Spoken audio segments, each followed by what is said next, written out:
rep. At makita nyo naman mga kaldero lang ang laman guys. Kasi walang time mag-shopping kasi walang sasakyan. Bukasan na! Ayan guys.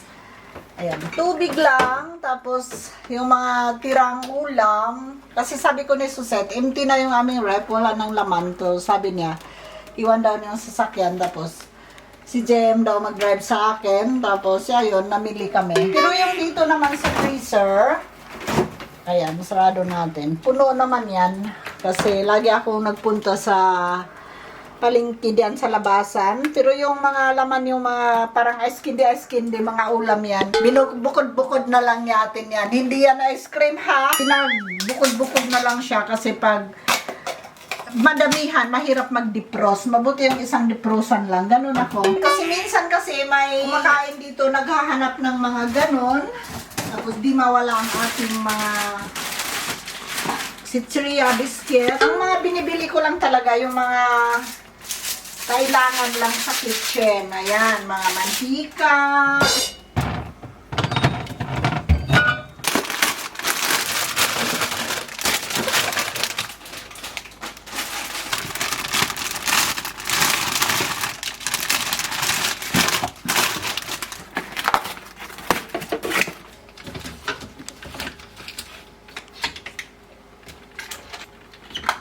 Ganito pala to, hindi ko alam.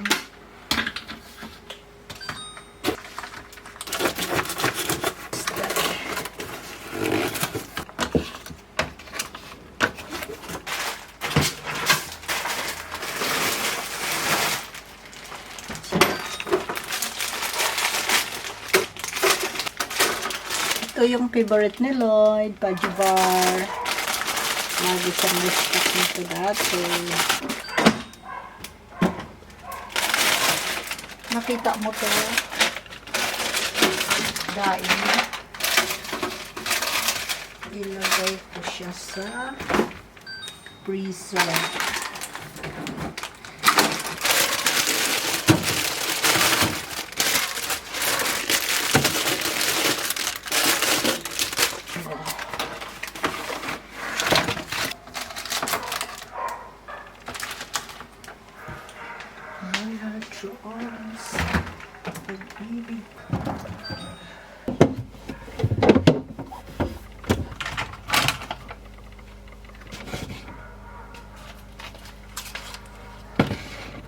Tapos na tayo guys.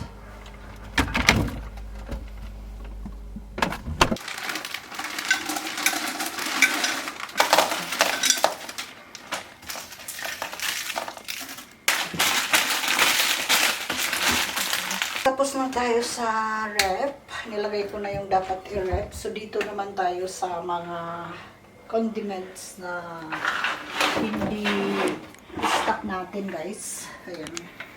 Nag-stock talaga ako ng maraming suka kasi inahalo ko din yan sa sinain.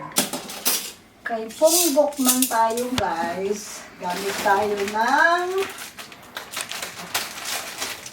itong para ilagay yung mga stock sa taas. Mga biscuit. Ganyan pag ponggok.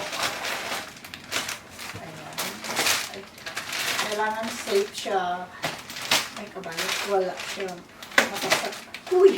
Ano ba? It's from candy. Ayaw mo ah. Yakult. Ito naman may nakaready din kaming bawang kasi pag may ubo ka rin, yan lang din ang kinakain. Tapos dito yung butter. Mayroon pa pala akong ano. Tapos olive. Baka pagkamalan yung Mang Tomas ha. Bagoong to. Bagoong. Pangalan yan. Nakalagay. Kung ano-anong nakalagay yan. So, organize yan. May mga pangalan. Nag-stock lang ako kahit ano. Dahil hindi naman ito minsan pag kamarin ka magluto. Ayan, may stock yan. Nga. Sardine. Mushroom. Gusto ko yung mushroom para sa itlog. Maling. Diyan lang yan. Di naman yan sila mag-awag yan.